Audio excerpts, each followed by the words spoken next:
Okay, well, welcome to the Yacht Alliance workshop for this month, where we are talking about using standardised assessments in the right way for the right reason. So we're going to talk just a few general sort of case study or sort of scenarios that you might come across when you're looking at deciding what standardised assessments you should be using. I know I've got a lot of NDIS sort of OTs within my membership, but I've also got OTs that work in hospitals or aged care or other settings. So there's a bit of a mix of examples in here to hopefully give a bit of relevance to everybody. So before we go any further, though, I'd just like to perform an acknowledgement of country. So personally, I'd like to acknowledge the Quandamooka people, who are the traditional custodians of the lands, winds and waters, where I'm situated to provide this workshop today. I pay my respects to elders past, present and emerging, and acknowledge all Aboriginal and Torres Strait Islander people present today or watching the recording. So a few learning objectives. What are we actually going to cover? So by the end, hopefully you'll be able to describe when standardised or non-standardised assessment options should be used, understand some key psychometric properties so that you're using standardised assessments with the right clients, but I won't dwell on that too much, so don't panic. Outline questions to ask to ensure that your assessment choice is actually adding value for your clients and what you're trying to achieve, and list some common standardised assessments that are used in different OT caseloads. And also some sources for accessing online assessment calculators to try and increase the efficiency for when you're actually administering some of these standardised assessments. Little disclaimer, this is obviously general advice only. So if you've got a question, you're free to ask, but in general, seek some supervision so that you can make sure that the specific details of whatever client you have in mind are definitely taken into consideration. And any of the links and things that I share are accurate and working at the time of recording this in August 2024. But if you're watching the recording later on and something's not working, feel free to send me a message and I'll try and correct that for you. Okay, let's jump straight in. So what I've done basically for this presentation is split it up into 4 different scenarios. Probably spend about 10 minutes or so on each one. Very welcome to unmute and throw a question at me as we go through. Otherwise, there'll be a few pauses where I might ask you a question. Don't feel obligated to contribute if you're otherwise engaged with other things, and we'll just keep going. So the first scenario is all about using standardised compared to non-standardised options. So even though this workshop primarily focused on standardised, there's often situations arise where you've been requested to do a standardised assessment, but you're thinking, oh, actually, is this going to do what I need it to do? Do I need to be doing something non-standardised as well? So how do you actually know which one to use?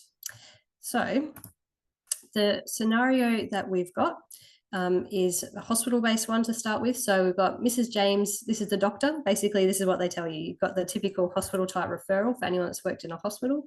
Mrs. James is medically ready for discharge. Can you do a mini mental or a mocker and let us know if she has capacity to go home? So obviously I didn't give a whole lot of details about who Mrs. James is or anything like that.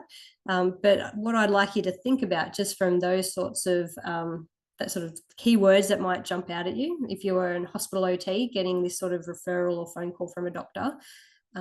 What are some things that you're thinking about in terms of that standardised assessment approach? Any thoughts from those that are here? Anything that would either you've already got a thought about what you would do in this situation or things you might need to consider?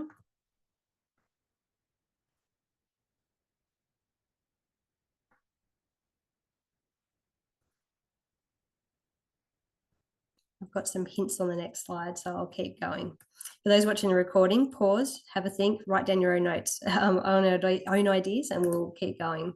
So basically, first is thinking about what are you thinking?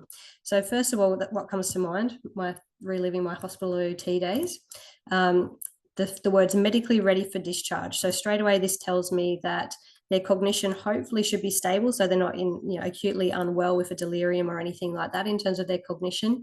But it also means that the doctors will be pushing us to be quick, so we don't have all the time in the world, or someone's otherwise still recovering from some other medical investigations and things like that. So they'll be wanting us to come up with some sort of recommendation quickly. The other things that jump out are mini mentor or mocker. So doctors have said, can you do one of these? Just remember, it doesn't necessarily mean just because a doctor or somebody has said you need to do this sort of assessment that we shouldn't question why and whether it's actually what we should be doing in the first place. always good to sort of consider what they've asked, but yeah, something to keep in mind. And if you're thinking about these two in particular that they've named, in a hospital setting, they're pretty common. Probably the most common ones with potentially Mrs. Our patient might have been an aged care client or someone in a neuro ward, so we'd probably do those ones quite frequently. So it's not like they've asked us to do something completely outrageous. But so you might actually have a preference straight away when you get a referral like that. Well, I'm going to do a mocker because that's one I think is better. And we'll talk about the different options for why things might be better or not. Or you might say that mini mentor is one that we would normally do for this sort of client. But yeah, straight away, hopefully you're already thinking, okay, they want to know if she's ready to go home, and they've asked for a mini mental mocker. So straight away be thinking, is that actually going to be enough to tell us what we need to know for that recommendation that they want, which is that safety for discharge? Some other little sort of red flags, I suppose, that pop up in the words that the doctors chose. So they said something about, does she have capacity to go home? So sometimes it's a bit of a loose term. Other times, particularly maybe in an aged care ward, it actually is looking at somebody's decision-making capacity, and it's sort of a bit bigger than just, something that maybe we can assess with a screening tool. So just trying to clarify if the doctors, do they actually mean decision-making capacity? So maybe they think she's not safe to go home, but she's adamant she's going home, and now they're wanting to know, well, does she actually have capacity to make that decision? So that's probably one of those things where you'd want to clarify the reason for the referral, and a little bit more about the situation, either from the notes or from talking to the doctor or the referrer, and thinking about what is our OT scope of practice. So if they are actually wanting someone to comment on her cognitive ability to make that decision about accommodation, then often it actually extends beyond what an OT can be commenting on. So we often will do lots of information gathering to find out, what our concerns are from a cognition point of view and a function point of view. But when it comes down to an actual decision-making capacity, generally it needs a neuropsych assessment, and definitely something much more in-depth than a mini mental or a mocker to be able to make that decision. So even though there's only a couple of sentences or things, or a few words that jump out in that little referral, straight away there's a few things that you can be thinking about in terms of your standardized assessment choice, and also even just questioning, is what they've asked for what I should be doing at all to answer what it is they want me to answer. So basically, what will you do now? Anyone got any ideas? Is anyone going to charge in, do a mocker? Anyone else got other opinions of what they would normally do in a situation like this, for anyone that's ever worked in a hospital?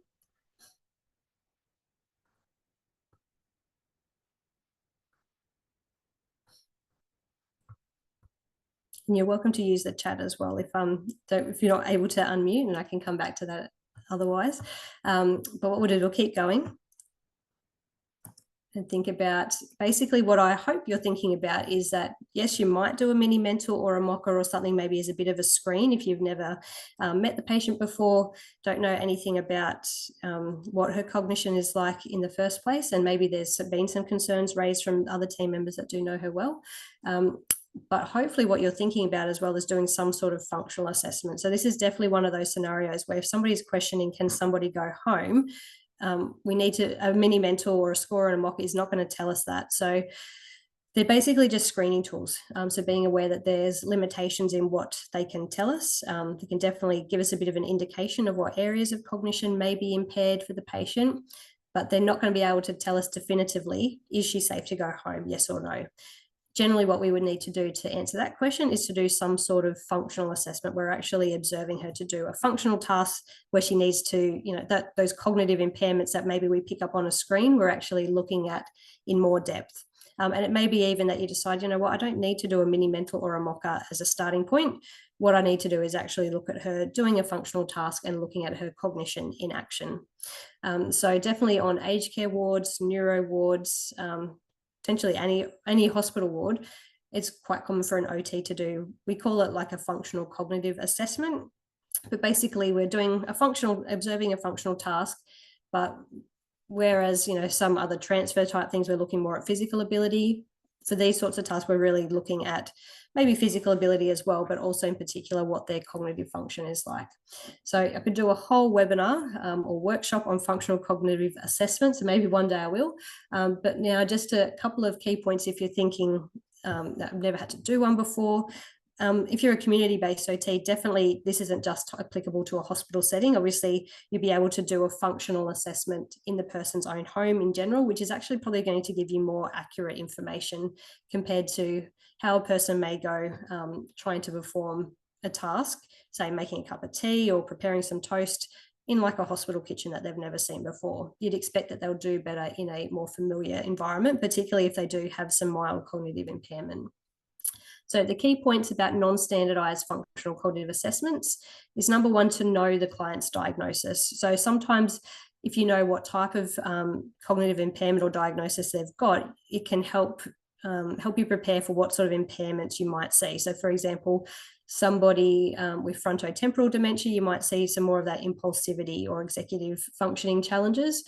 Somebody maybe that's had a stroke in a certain part of their brain, you might be able to predict that maybe you'll see different cognitive changes when you're doing a functional task as a result of where the lesion is in the brain. So sometimes that's helpful to know.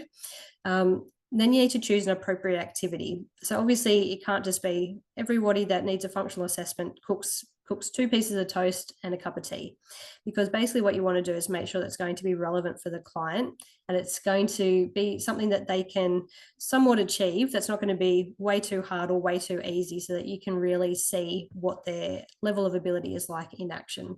So often, on a hospital ward, it could be the default, someone's ready to go home, normally lives alone. We would be looking at something like making a cup of tea or coffee, a couple of pieces of toast, or maybe something a little bit more complex in terms of a meal. We could also do more basic things such as showering. Can they shower themselves and sequence all those tasks, problem solve, how to work out the horrible hospital shower taps that no one can ever work out how they go. Or is it something even more complex where you're looking at setting them a little shopping task to head down to the hospital news agency and collect a certain amount of items, managing money, those sorts of things. So choose something that's going to be relevant to what they actually need to do when they're at home and need to do safely or independently. You can have a task analysis approach in terms of before you even start the activity, you can write down step by step what the different parts of the task might be. And if you're new to actually doing a functional cognitive assessment, maybe for some of the new grads in the group, keep in mind that's a really helpful way. You can even have that as a bit of your checklist for recording your observations as you're observing the session, seeing how they go. Write down a few notes at each step of the task, which will make it easier when it comes to analysing what you're seeing and writing it up. In terms of the preparation, prompts and self-assessment, so on a hospital ward, I would always try and go, like, not just sort of spring it on the person and say, come on, let's go make a cup of tea. I'd try and see them in the morning and say, later this afternoon or later this morning, we're going to do a bit of an activity where you get to make yourself a cup of tea and toast, just to make sure that when you go home, you'll be able to do all those sorts of things. And that preparation gives me a little bit of ammo so that when I come back in a couple of hours, I can check, do they remember what I'm coming back for? Do they remember my name? Do they understand the purpose of why I'm there? Which is good for testing that functional memory. And then once they're doing the session, it's all about prompting and different levels of prompts. Where you might start really vague, such as, something doesn't seem right, can you see what it is? Or to something really specific where you've given them a chance to try and problem solve for themselves, demonstrate if they're able to come up with the answer, they just need a bit more time. But if they're obviously not, or there's safety concerns, then you might need to say something like, the PowerPoint's not switched on, that's why the kettle's not boiling. And then at the end, I always finish with a bit of a self-assessment to check their insight. So you might have got all the way through it and thinking, oh my goodness, that was a disaster. I needed to step in to stop them from setting the kitchen on fire. And then you ask them, how do you think that went? And they thought, yeah, brilliant. That was fine. I'm so excited to go home. Obviously, that's going to give you a bit of indication about their insight into their performance, but also how that might translate to the type of interventions you will do with them. And then finally, using the results. So you've done the assessment, then it's looking at, hopefully that's enough to go back to that scenario in terms of, is she safe to go home? You have a little bit more evidence now, rather than what a standardized screening tool, mark out of 30, could have told you. You'll be able to have a better idea of what are the risks if she were to go home alone.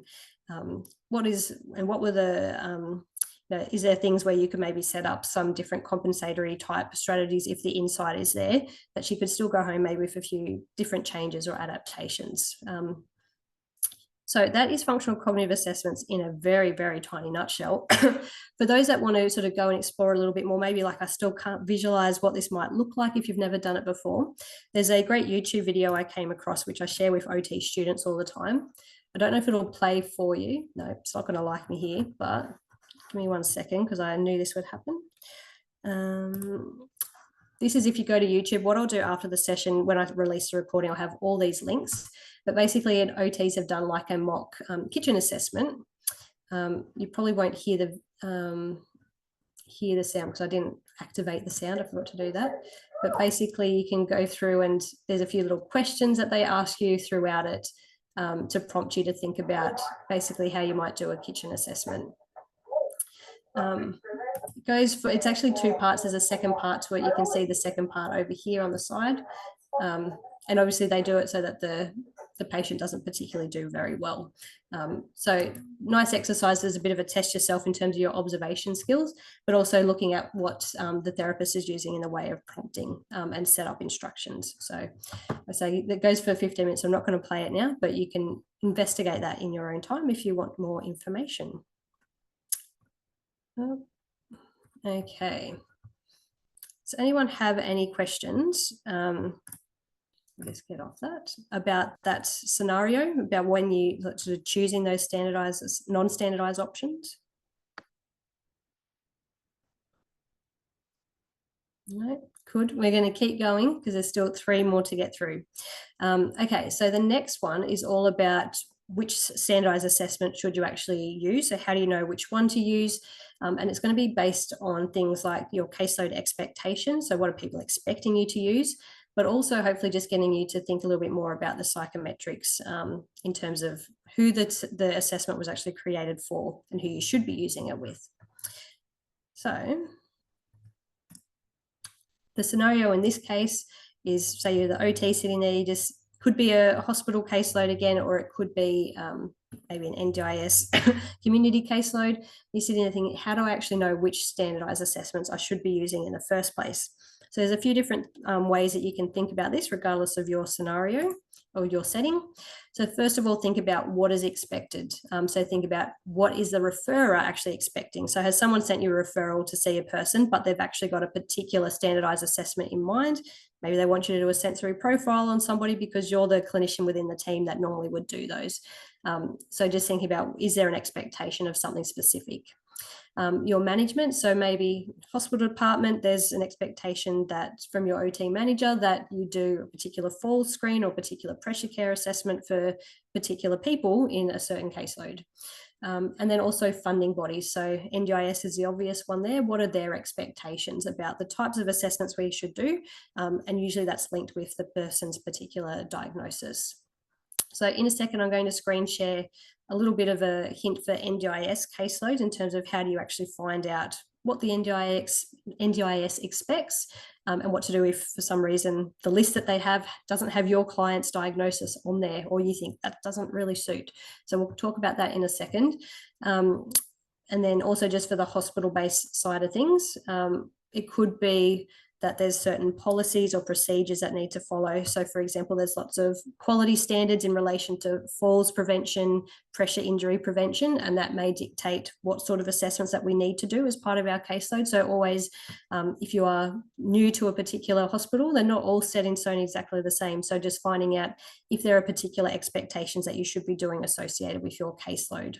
And sometimes these are linked to KPIs, so different to billable KPIs. In the hospital world, often KPIs are more maybe outcome measures that might be collected or things that are collected as part of quality improvement projects where we're actually routinely doing a particular standardized assessment because it's part of something that we're actually monitoring in terms of outcomes. Okay, so I'll jump back to the NDIS. I'm going to do a screen share. So I'm not sure if everybody here is aware that the NDIS does actually have a list of preferred assessments that they would like us to use. You can actually just Google NDIS preferred assessments, but here's the direct link and I'll share that with the recording. But let me just bring it up on your screen.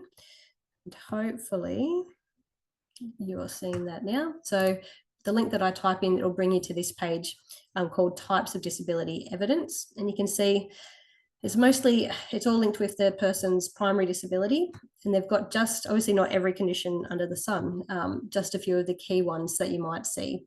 So you can click on what they would normally expect. For example, for somebody with autism, they would expect things like a Vineland. There's a Vineland 3 now, I think. The HUDAS, if they're under 16, the PADICAT.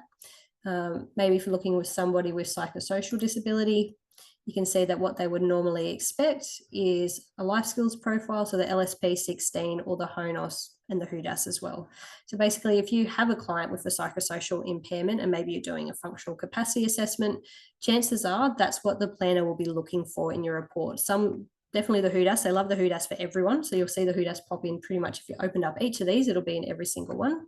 But for psychosocial, then they also like the life skills profile or the health of the nation outcome scale. So later on in one of the other scenarios, we talk about, do you need to do five different overlapping assessments? No. So you might just only choose one of these, but keeping in mind, these are the ones that they'll be looking for. You might find though that there's the person's condition that the client that you're working with, their condition's not listed. So you're like, how do I actually know? Or maybe there's something that pops up. Haven't looked in any of these other ones. Maybe there's, these ones you're like, that I can't actually, I'm not going to do the visual acuity. That's already, the ophthalmologist has already done that. They're over 16. I don't think this vision impairment questionnaire is actually like a standardized thing. I've tried to find it. So you're like, well, what actually should I be using? You can't just put nothing in, because often, although having said that, there's lots of OTs that don't use standardized assessments at all when it comes to doing NDIS reports. So don't feel that I'm saying you blanket have to do it. Generally, I do include them because it is part of that expectation that any sort of report, the NDIS likes numbers. So you just want to give them numbers though that are actually going to be beneficial to what you're trying to prove, what supports your client actually needs and what their level of impairment might be. So for someone like this, if they had a vision impairment, that's not really going to be helpful. There might be some other conditions in here. We're like, oh, maybe an MS one. Let's see what they've got here. So they've just got like the expanded disability status scale, disease steps. There's not really any OT specific ones. So in general, we would do something like the HUDAS, but then you're thinking about what actually are we trying to prove in terms of the person's support needs. So in one of the later scenarios, we'll unpack that a little bit more about sort of adding value. But sort of the take-home message from this is go to this web link first, see if there is something that the NDIA is going to be expecting, and then think about, is that something appropriate for an OT to fill in? Is it something that's actually going to add value for my particular client? And then if there's nothing there, thinking about, okay, what would I actually want to do? The HUDAS is probably going to be helpful for everyone in the NDIS because they kind of expect it. And if OTs don't do it, we've heard stories where planners just kind of do it by stealth and start asking the participants questions, and then it's not till halfway through they realize, hang on a sec, is this the HUDAS that you're doing on me? And they may not necessarily be getting a good true reflection of the participants' subjective performance assessment, I suppose, and what they really think. So so that's something, to keep in mind, is that you can actually add different ones even if it's not on this list. And we'll talk a little bit more about how you choose which one to include in one of the later scenarios. Does anyone have any questions about sort of this sort of choosing NDIS in particular? So we will cover it a little bit more later on. But otherwise, we keep going now to the hospital-based ones. These are some ones that there's not really a hospital, like a list of these. Are the ones that you need to know if you're working in public health. Each hospital OT department may have, like I say, their own policies or procedures for different caseloads. So it's always worth asking if you're starting in a new hospital to make sure you're meeting that expectation. But some of the more common ones that if you're maybe about to go into a placement into a hospital or start in a new hospital role, to be aware of these would be helpful. So there's the functional independence measure. This is one we actually need to be accredited for, go through a bit of training and then renew your accreditation. And it's more typical for OTs within a rehab ward. So it's like an outcome measure for rehab at the start and end of rehab. The modified Bartol index, which we often would use in community settings as well. Again, sometimes that's like a requirement for somebody to meet an outpatient rehab program. So say they're leaving hospital and they're going to have some ongoing OT physio services for maybe 12-week package. Sometimes we need to do a modified Bartol as part of that referral, and that's sort of the outcome measure that they're tracking at the end of that rehab program. Often we might do a Waterlow scale or some sort of pressure injury scale, and keep in mind that sometimes that can overlap with nursing staff as well in terms of what they're doing. Fall screens, again, overlaps with nursing staff. Sometimes hospitals will have sort of a strict protocol of all the things that they administer when somebody's admitted to the ward, but OTs can also do different types of fall screens. Cognitive screens, so we've already touched on the mini mental or the mocker. The RUDAS is probably another one which is more for people from a non-English speaking background, or maybe who are illiterate, because it's not dependent on being able to read and write English.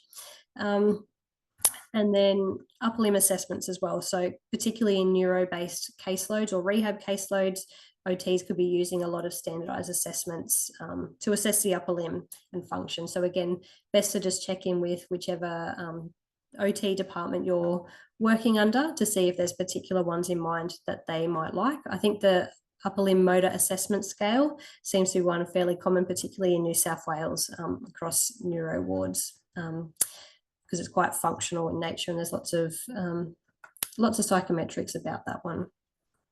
Which leads me into psychometrics, and I promise I'm going to keep this pretty short, but what I've got is an article that you can read in your own time. Basically, psychometric is just saying that the tool's undergone some testing so that someone hasn't just slapped a few questions together and sort of said, this is how we score it. They've actually gone through some rigorous testing to make sure that it's actually testing what it's hoping to test. So the way that they describe this is in terms of validity, reliability, and responsiveness. There's lots of other different types of reliability and validity, which will just make your head spin, so I'm not going to go into it. The article down here, which I'll show you in a second, gives you a little bit more detail. But overall, validity is just checking, does that tool actually measure what it's intending to measure? So whatever if they're trying to measure somebody's cognition, have the questions they asked actually led us to be able to make a judgment about their cognition. And this is often linked to particular conditions. So maybe they've developed this tool and they've tested the validity just with a particular population. So maybe just with people with MS or just with adults. So it's looking at, if they've done these sorts of tests, who have they done them with? And is that the same as the population that you're intending to use it with?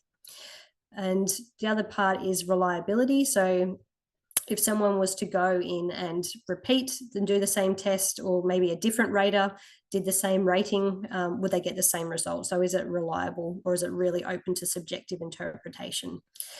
And then finally, responsiveness is, can it detect changes in conditions? So is it able to pick up subtle changes if the person's condition is fluctuating or improving? So often that's really important for something like a rehab board, where maybe we're trying to do an outcome measure and measure somebody's improvements as a result of our therapy. We want something that's responsive, particularly if we're not expecting to see big changes in their function or in particular impairments. So the article here, just to give you a bit of a flash up of what it looks like, it should look a bit like this. So Physiopedia has more sort of physio based, but there's still plenty of relevance to OTs. You go and check out the whole website if you like, but this is the article which I'll give you the link for. Just gives you, it's a fairly easy to read and understand article just about some of those things in a little bit more detail. So as you can see, types of validity, there's content, face, construct, structural. Not going to go into that, and at the end of the day, you maybe don't need to understand all of that for making a simple decision about which tool to use. But there are a few basic questions that you should be asking yourself. So in the next slide, this is probably what I would suggest. So sometimes and this is coming from, I offer external supervision, and I often review other people's reports, and I'll see that OTs have included a particular standardized assessment in their FCA or something like that. And I'm like, don't know whether that's actually appropriate to be using. So some of the errors or some to avoid, or basically some questions that you can ask yourself so that you're not choosing the wrong tool, are things like, what age group is it for? So sometimes it might be it's a tool that's been made for adults, and they've used it for somebody that's 12. Probably not going to be appropriate, or vice versa. What diagnosis has it been made for? So again, it could be that they're using a tool that assesses somebody's ability to do maybe self-care tasks, but it was made with people for people with physical conditions or like orthopedic conditions, and they're using it for somebody with a mental health condition. Probably not going to give accurate results, so that validity isn't there. And then thinking about how strong are the psychometrics, so going back and just actually doing a bit of research yourself, and Google can be your friend for the bit of the basics, to find out, you know, has this been tested with the population that I want to use it with? And those things like responsiveness, is it going to be able to be sensitive enough to tell me if there's a change? So my little cheat sheet, instead of, you can start with Google and type in things like whatever assessment tool, validity or reliability. But the Shirley Ryan Ability Lab has lots of really good assessments, and they've done a lot of that research for you and collated it for you. You can also use Google Scholar or PubMed type searches as well, just using those sorts of key terms for searching for the article, and looking up things like validity or reliability as the other key search terms. So I'll show you what the Shirley Ryan Ability Lab looks like and just give you a quick 1-minute demo. So this is what it looks like when you launch in. You can actually do a bit of a search to find different things, but if I just find one as an example, what have I done? Let's go, should have tested this beforehand. Let's see if the RUDAS comes up, which was that other cognitive screen I mentioned. Yep, so that's it, the Roland Universal Dementia Assessment Scale. So it doesn't have every assessment in the world, but it's got a fair few that OTs would be using. So you can see when you go in, it actually gives you a link to the instrument if they've got one, tell you if it's free or not.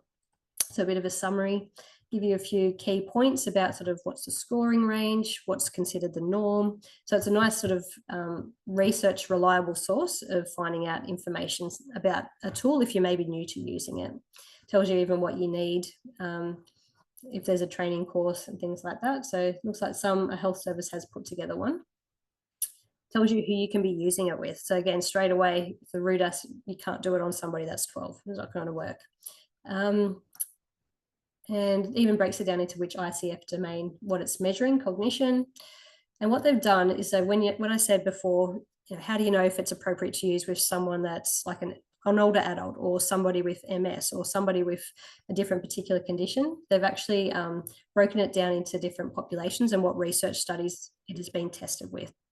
So, for example, I'll say there's a lot of stats stuff. You don't necessarily need to read and understand everything, but some of the key things you might want to look at is, okay, I want to use a RUDAS with an older person. Is that a good idea? Can I do that? Obviously, you can see here that there's been lots of different tests of using the RUDAS with that sort of population. It tells you cutoff scores. Keep scrolling. Wow, what's there? It's a bit of normative data. Keep going down till we see things like the reliability. So you can see reliability there, and you're looking at things like excellent reliability, excellent, excellent, excellent. So that's good. A little bit more about intra later. So adequate or excellent. See if they get to some validity. So again, all their validity for using the RUDAS with geriatric populations is either adequate or excellent. So basically that's enough reassurance that it's an appropriate tool to be using with that population. So like I say, there's lots to get through. You can try and sort of, they've even made it a little bit easier by highlighting the keywords you should be looking for. But yeah, definitely worth having a look at that website and seeing what's available. And like I say, sometimes it can actually take you directly to the tool that you're wanting to find. Any questions about those sorts of things, or finding out if a tool is appropriate to use or not?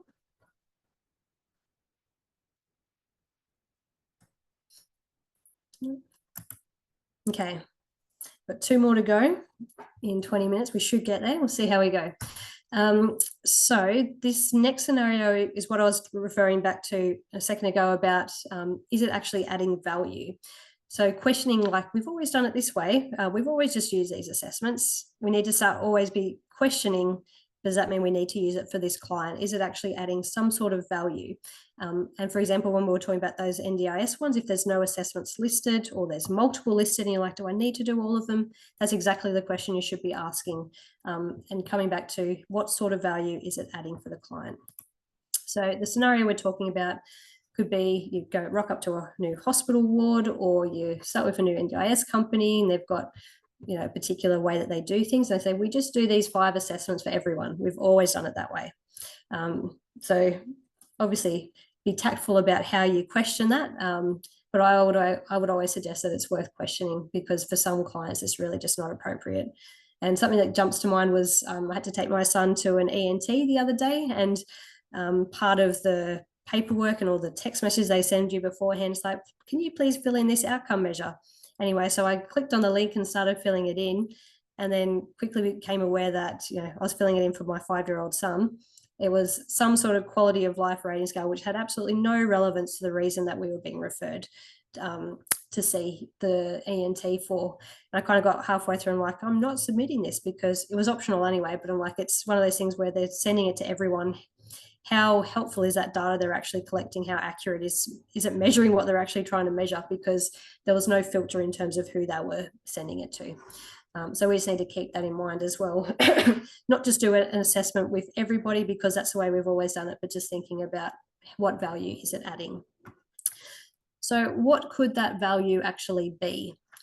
So hopefully most of the time it'll be something to do with client therapy planning. So we're actually doing some sort of standardized assessment, and that's going to inform the treatment plan that we put together when we're working with our clients. So it'll either maybe identify what their goals are, if you're using something like the Canadian Occupational Performance Measure, or it could be something like, what are their impairments? If you're doing something like a fatigue or a pain scale, what sort of level are they?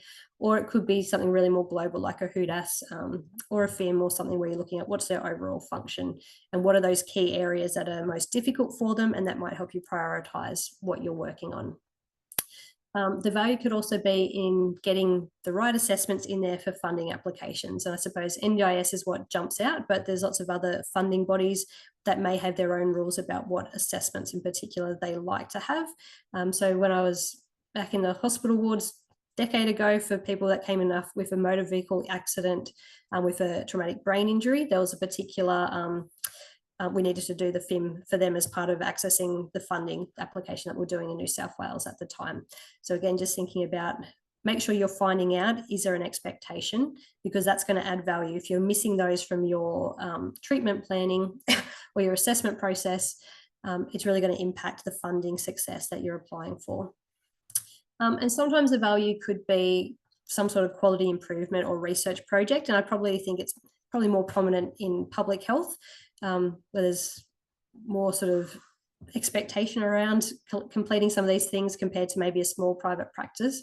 But sometimes it could be that you're collecting a particular outcome measure to actually track the quality of the service you're providing. Maybe you've been doing something a certain way and you actually want to measure, is this making a difference to justify us keep providing this service? So for example, actually I saw at one of the OT exchange conferences, it was actually a private sector company. They were using the Quest 2.0, which is an assessment tool for assessing assistive technology prescription. So the client's satisfaction with the assistive technology that they were prescribed. And they were using that sort of as a quality improvement measure to make sure that the service they're providing was actually beneficial from the client's perspective. So even if you're doing anything, well, I don't know if it's really particularly necessary 100% for this client, there could be some bigger picture things where if it's not an inconvenience to use, it may not, it's still adding value for a different end project in mind. Some other things to ask as well, though, is the overall assessment purpose clear to you? So if you get a referral and it's quite vague and you're actually like, I don't know what I'm trying to achieve, maybe it's for a functional capacity assessment, like, am I trying to achieve, do they need more funding to get for more supports? Are they underfunded? Are they actually trying to get a new condition added to their NDIS access? Are they just trying to become an NDIS participant in the first place? You need to sort of have that overall purpose of what am I trying to achieve with my report or with my therapy plan, so that you can make sure that that's clear, and then you assess the standardized assessment you're using against that purpose. For those situations where there's, we use these 5 all the time for everyone, it's just thinking about what are the alternatives. So are there, sometimes going in with fresh eyes can actually be really helpful. You can go in and say, well, do we need to use that standardized assessment? I actually know of one that measures the same thing, but it's much quicker, or, adds a lot more depth. And then similar to that first point is, are you capturing the full picture? Can be easy, particularly in a lot of OT roles. We need to highlight what a person's deficits are, what their impairments are, because often that's linked to funding, and sort of even in a hospital setting as well. Justify why we need time to work with the people, but also thinking about how can you include assessments of their strengths as well. And it may not be necessarily something that goes into a formal report to a funding body, but other standardized assessments that could be helpful in your day-to-day therapy to help with your client's journey. So always just thinking about that as well. So quick example, would you include all these assessments for Bill? So Bill is 40 years old, he's got MS, lots of fatigue, brain fog, probably more so executive function challenges. He's just needing some assistance with his IADLs, still working part-time, office-based. So this is a standard list that the OT department uses for their FCAs. So they do the HUDAS, the Modified Bartel, the Lawtons, Community Integration Questionnaire, and the MOCA. So this is where I'm thinking about what's adding value, and do you necessarily need all 5 in your FCA? So if we go through one by one, HUDAS 2.0, we're thinking about what does the NDIA expect? Pretty much know they're going to expect the HUDAS for everybody, particularly for adults. So probably worth including that one. The Modified Bartel Index. So we're thinking about what does that actually assess? That's targeted at assessing self-care transfers. If Bill is actually still working, only needing assistance with his IADLs, chances are he might be independent with self-care still. So if you do a modified Bartel, he's probably going to get pretty close to the top, showing that he's actually really independent. So may not necessarily be adding any helpful information or value for an FCA report, because it's not going to be linked to any sort of recommendations you might be making if he's not needing any of that self-care support. Obviously, if he was, then it might be something that you'd look at. Then you've got the Lawton IADL scale. So for those who aren't familiar, it's just a very short 8-question scale based on things like using the telephone, shopping, cleaning sort of tasks. So those IADLs. Normally used with older adults, like a geriatric population. Very short, easy to use, and you can see it's probably going to add some value, because his main difficulties is that he's needing assistance with his IADLs. So it could potentially pick up some of those challenges he's having, and that can give you support for the evidence, or evidence for the support you're going to be requesting in your FCA. However, if we go down to the next one that they use, is a Community Integration Questionnaire Revised. So if you haven't seen this one before, worth checking it out. I'll add a link with the recording. So that was actually put together, and it comes up on the Summer Foundation website, so a big advocacy type organisation. This actually, I find, overlaps a lot with the Lawton. So there's talks a lot about household management tasks and work, and the added bonus is that it actually includes things more related to social interaction. So even things like using social media. So for someone that's 40, it could actually cover the same sort of the same activities as what the Lawton does, but potentially with more detail. It's also been validated with a whole lot of different diagnoses. Not sure what the Lawton's been validated with, but it was primarily that older sort of geriatric population. So this one could be actually more appropriate for someone like Bill. And it's also got lots of norms. So it says someone that's a male that's 40 would normally score this on their social interaction scales. If you did the assessment with Bill and found that he was actually well below that, then that's a nice clear number that will add some value to your FCA, suggesting why you're recommending he has supports for social interaction. So I probably wouldn't do both of these. I'd work out, what, after a bit of just non-standardized initial interviews, what are his key areas, find out which one of those is going to give me the best information to highlight his needs, and I'd probably just do one of them. Instead of, there's no point putting in 2 things at the same. Same with, I wouldn't do a modified Bartel and a FIM. There's lots of overlap, so I just choose which one is going to give me the best information for that client. And then the mocker, so it could be that part of their process, they just do some sort of cognitive screen on everyone. So straight away you think about, does he have cognitive impairments? In this case, he does, but we're just sort of describing it as brain fog or more those executive function challenges. So it could be, again, you do a bit of interviewing and you think, yeah, actually some of the things he's describing, difficulty concentrating or attention or memory, he's describing that in his function. So maybe the mocker might help record that. And you could either use it as part of, a monitoring system for him if you're going to have ongoing therapy for him, or if you're going to be recommending things like cognitive apps or compensatory type things, then again, it could give that evidence that the NDIS needs to show that he does have cognitive impairments associated with his MS. But just keep in mind that if it's more those executive functioning challenges, particularly things like complex problem solving or planning and organizing his day, he may actually do fine on a mocker and those sorts of things won't be captured. So again, just thinking about what are you expecting to see in terms of those functional impairments? What has he told you in his own sort of interview? And thinking about if it's actually going to add value. And just keep in mind, mockers is kind of you're assessing somebody's cognition and scores stick. So if there wasn't really any significant cognitive challenges that he reported to say this was actually wrong, he's like, no, I'm fine, I'm still working, I'm just get tired, but he knows his limits, then you may not necessarily do a mocker at all. As sometimes it could be something that they're, not actually ready for psychologically to be tested and have their cognition put on paper as a score or a number. So yeah, just something to think about, is it worth doing? And the last thing just to think about as well with that sort of NDIS example is that you may focus on deficits in your assessment process because that's what the insurers are expecting. That's what we need to do to add value to get funding applications approved, but it doesn't necessarily mean that's all you can do. So like I said, thinking about, are there ways that you can measure sort of their strengths and reflect on those in your therapy sessions? So always keeping that in mind.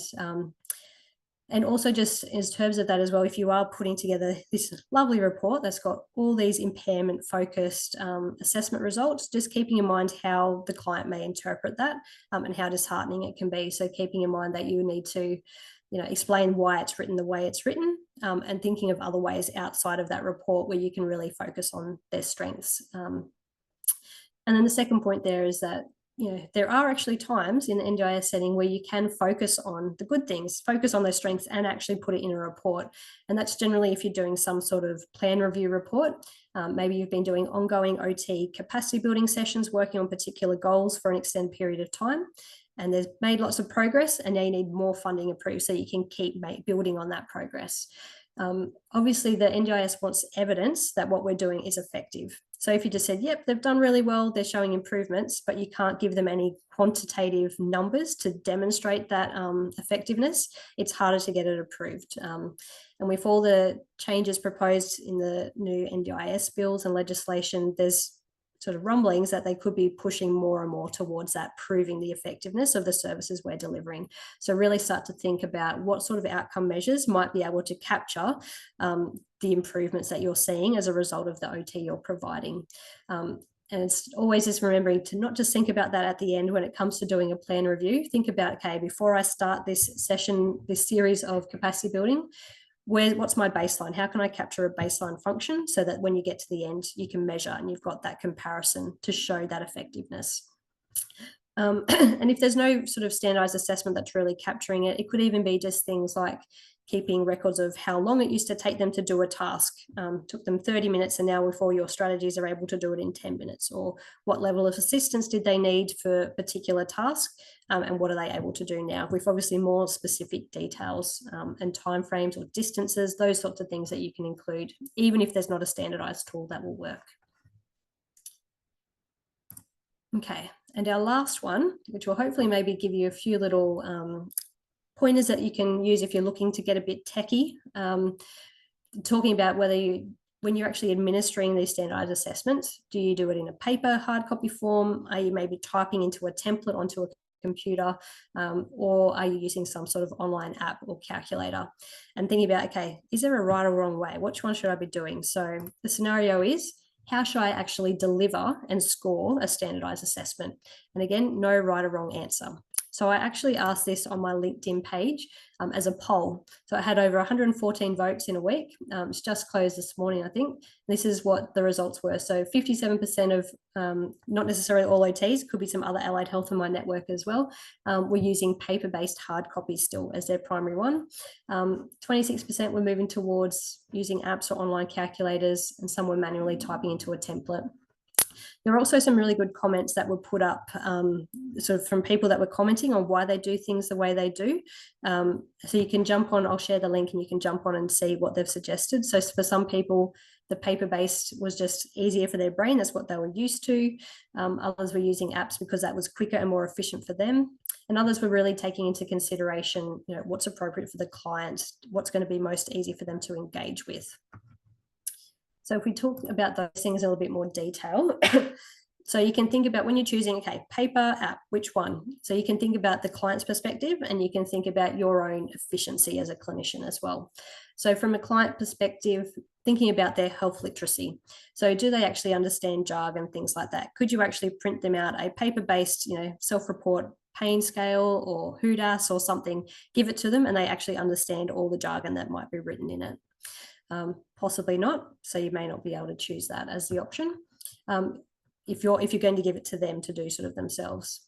Computer literacy could be a barrier, so if you're used to doing things on an app, just keep in mind that some clients that may be completely overwhelming and the whole process becomes way more confusing or stressful than it needs to be, and the accuracy of what you're collecting may be impacted. So just thinking about whether it's easy you handing them an app and it's already logged in versus are you just sending them a link and expecting them to log into some complicated system that never works for you 100%. So those sorts of things.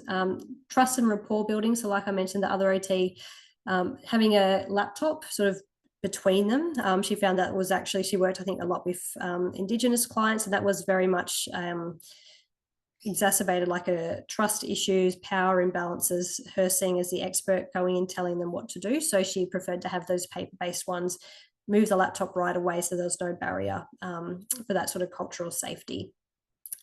And also just think about even with people with maybe mental health conditions, schizophrenia or other sort of paranoia and things like that, if they can just see you typing on a computer but can't actually see what you're doing, again, that could be sort of impact the trust and rapport building. Managing symptoms. So keeping in mind, you might think, oh, this is a brilliant fatigue scale. It measures 100 different things, give me lots of information. If somebody's got really bad fatigue and you're expecting them to do it as a self-report measure all in one go, maybe not going to be the most useful from a clinical utility point of view, because it takes them 60 minutes to get through and they're absolutely wrecked because they're already fatigued. It could be that you're like, as much as that would be fantastic, all they can manage is a shorter one with 10 questions. So looking at what's appropriate from their sort of capacity for managing symptoms, things like pain or fatigue. And their preference. It could even just be asking, look, I've got this assessment that we need to do. The NDIS likes to see it. You can either do it via an interview where I ask you the questions, or you can take it and fill it in yourself, or I've got it on an app and you can type it. Which do you prefer? Because it could be that all of these things, yep, not an issue. Let them make the choice. The next one is consider clinician efficiency. So what is familiar for you? So obviously, if you've been doing it the same way and you've got a really strong system in place and it's efficient, don't necessarily need to change it if it's working for your clients too. If you've got an old way of doing it, but it's actually not efficient and you find you're double handling data, doing it hard copy and then you're having to cut and paste or type into things repeated, just doing things twice for no need, just thinking about, do you actually have the headspace now to change? Because you might find an app that's good, but just keep in mind it's going to take you a little bit of time to adjust to a new way of doing things. And it could be slow to start with, but it could be well worth it, that time in the long run. Thinking about how you'll use the data, how it's going to be stored and who else needs to view it. So this is often in terms of thinking about maybe, are you working in a hospital where they still have paper-based records? In Queensland, they definitely still have some of those. If that's the case, is it more helpful to just do your mocker on a hard copy form so it goes straight into the paper-based file, everyone can view it if they need to view it, and that's how it's going to be stored anyway, versus private sector, maybe you're using all electronic notes. if you're doing paper-based, how is that getting stored then? Is someone having to scan it as an admin person needing to enter it? And, you know, is there a different way to do it if that's, again, appropriate for your client? So a few case study examples for you to just think about these things in a little bit more detail. So we're going to do the HOODAS for these two clients and deciding which one might be appropriate. So if we work through Mark, he's got chronic fatigue syndrome. He's 46 years old. His health and computer literacy is not an issue. He does get quite fatigued, obviously, and he's also got some smell sensitivity as well. His wife is his primary carer, and basically you're wanting to add this to an FCA report. So some things to keep in mind. He may not necessarily, like health computer literacy is not going to impact whether it's something you do with him or maybe by himself. The smell sensitivity can be an issue. So if you're thinking, oh, I'll just do it via interview and I sit there with him and we go through it, sometimes actually verbally talking, taking in, if you've got a strong perfume or things like that, can actually be really difficult for someone with chronic fatigue to get through. So you might be like, well, actually, that's maybe not the best option. If you know he's got a primary carer, some people may actually think, can you do the proxy version? So the HOODAS has a proxy where a carer or somebody that knows the person well can jump on and actually fill it in on their behalf. So asking him, would you prefer them to do that if that carer knows him really well?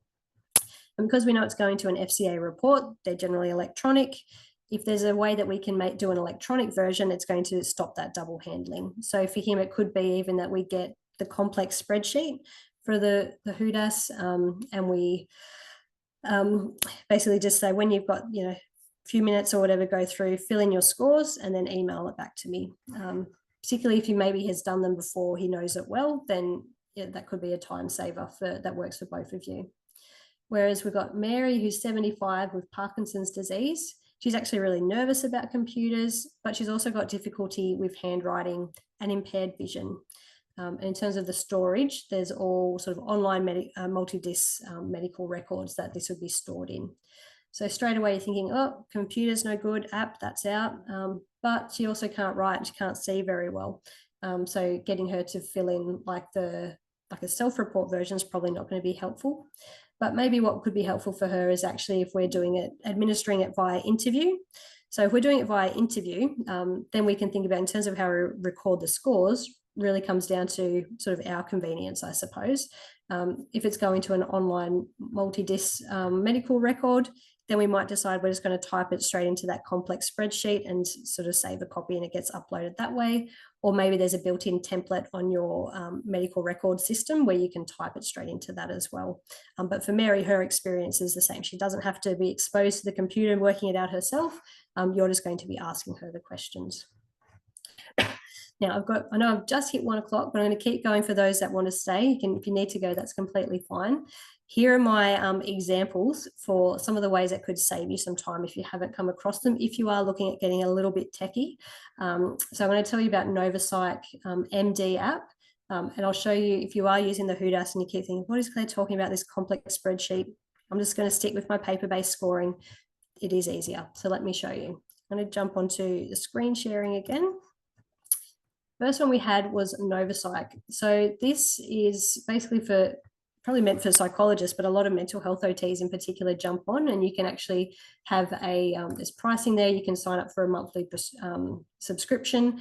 And what this actually does is you can choose from their range of assessments. You could administer them online, and then it actually helps print out basically the scoring of all the interpretations, some nice graphs, all that sort of thing for you. So if you're doing regularly these sorts of assessments, it could be really helpful for you to do. I'm trying to see if there's anything helpful here that might be something they've got one that OTs might do all the time. Yeah, so you might do like the DAS 42 or something like that, or DAS 21. Let's go with that. The good thing about this website as well is even without an account, you can actually go in and see what the tool looks like by clicking on that download PDF.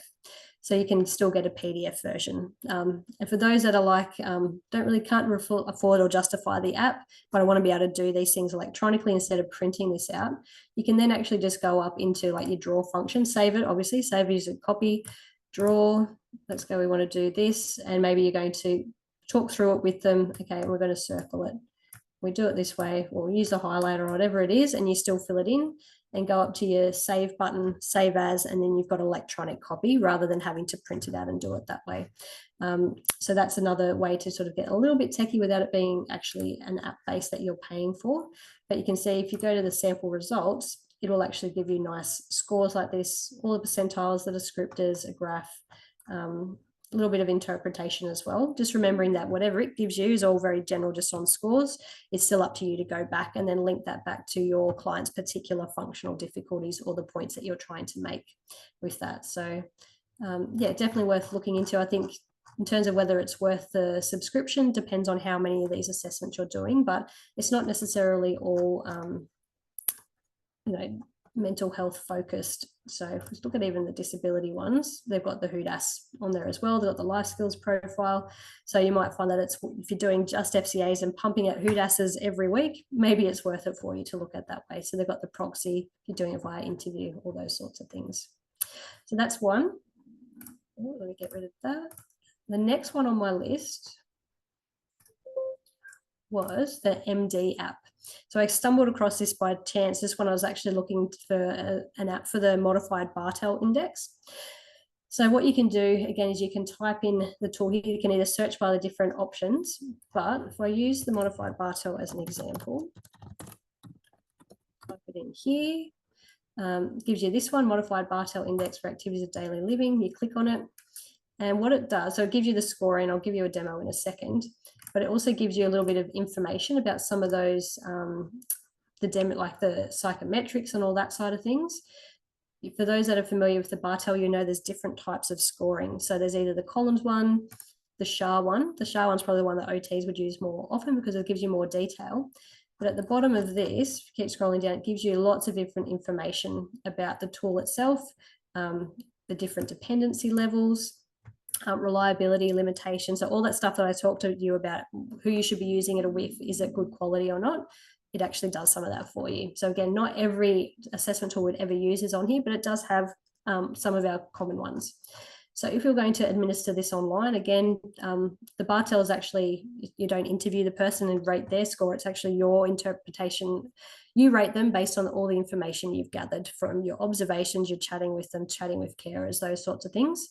So if we just put in some dummy scores, just to get moving here as an example, you just type it in. It's probably not going to make any sense. Don't judge whatever scores I'm putting in. You click calculate. And you can see up here, it gives you what the points are. So you don't need to stress that you've typed things in wrong, calculated, your maths is off. And it even gives you that dependency level. And then again, if you want to save a copy straight for to put in as attachment somewhere or to save on the medical file, if you click the print button, again, it gives you a PDF. So that gives you the score and a nice summary and that result there. So again, something nice and easy and clean that you can save and put away somewhere. Hopefully that's a nice game changer for you. That was a nice one for me to find. Makes it easier. And then the last one I wanted to tell you about is the HUDAS. So for any of the NDIS OTs, even hospital-based OT doing some sort of NDIS access request, if you've ever been asked to do this, unfortunately, the website is notoriously not helpful. So what you need to do is click on, to find any of these things, you click on the show more button down here. And actually, if you go to my YouTube channel, if this is quick, there's actually a video where I take you through how to do this, how to find their scoring sheets. So there's actually 36 item and 12 item. For NDIS, we always use 36. And you can go through and you can see the simple scoring sheet and domain weighted. So there's basically simple and complex. It gets tricky because there's a 0 to 4 rating scale and a 1 to 5 rating scale. Basically the same thing. It's just they updated to a 0 to 4 to put into a spreadsheet, but didn't update their manual, like their hard copy manual. So it's very confusing when you're new to it. But again, on my YouTube channel, there's a video that briefly summarizes that. When you're doing whether do I choose simple or complex, people think, oh, simple, I don't want to do complex. I guarantee you that complex is easier because the complex is just referring to the fact that they've put a few formulas into this spreadsheet for you, and it spits out a different score, but it spits out some nice domain percentages. Tricky thing is they've got their links back to front. Haven't checked it today. Maybe they've fixed it, but they haven't in the last 2 years since I've been looking. You actually need to click on the simple scoring one. to find this complex spreadsheet, which is coming up now. And you can know it's a complex because it says complex down here in the bottom corner. But you can see it also comes up with these percentages. So before you start editing it, you just need to save your own copy. And then you can just put in, scores between 0 to 4. Whoops, we'll go edit a copy, see if it lets me. Okay, maybe not. Whoop, coming. Okay, so then basically you could do this via interview, type in your answers as you went, and you can see it's basically calculated a score for you. And for an NDIS report, like an FCA, basically all they want is these domain percentages, and you can do that for all of them, and it'll give you an overall score as well, so the overall domain percentage. And you just take those and you put that into their FCA report, into a summary table, and of course do the next step and include your own thoughts and interpretations. And then once you've done all, once you've filled in all the others, that will obviously be a bit more, it'll be a different score there. And you can obviously just save that then as a copy into their medical record. If you've got maybe like a OneDrive folder or something for each of your clients, then that's an easy way to save it. You can also print it off as well if for some reason you're doing paper-based storage. But you can see it just saves actually having to print off things. Still tells you what the questions are. Once you're really familiar with the tool, you may not need all the extra prompts that come with the hard copy paper-based one. That is a whirlwind, and I'm going to jump back for the last couple of slides just to wrap up. And if anyone's got any questions, you're welcome to stay and ask me. But hopefully that was, lots of information about standardized assessments, and maybe hopefully there was something there that made you think, oh, yep, that's maybe something I could be doing different, like a take-home message. So if you wanted to unmute and share, you're welcome to do that, or even chuck it in the chat, or even just think about it. And remember, for your APRA CPD evidence, can't just come along and go, yes, that was great. Need to think about, how am I going to use this information? So hopefully this question will give you that ammo for the evidence you need to collect for your APRA evidence, and you can use it that way. If anyone does have any questions, you're welcome to either use the discussion board in the Yacht Alliance to do it. You can send me an email. You can message me on LinkedIn, however it is. Go old school and give me a phone call if there's something you're really struggling with. I don't mind. Just get in touch that way. There's all my other details as well, but hopefully you've all found me pretty well if you're part of my membership, and you've got lots of ways that you know how to find me. If you find that there's anyone else that would really find this session beneficial, please just let them know about the membership. They can sign up for a month, watch this, and disappear if there's nothing else that is of interest for them. So thank you for everyone's coming. I'm going to stop the recording, but if anyone who's still here has any questions I'd like to ask, then you're welcome to ask me. But thank you for those watching the recording, and we'll see you next month. So the next month one is actually going to be on principles of patient education. So giving education to clients on things like falls or energy conservation. What are those sort of key principles that we need to keep in mind to do that effectively? So more information about that soon. But thanks for coming. I'll stop the recording.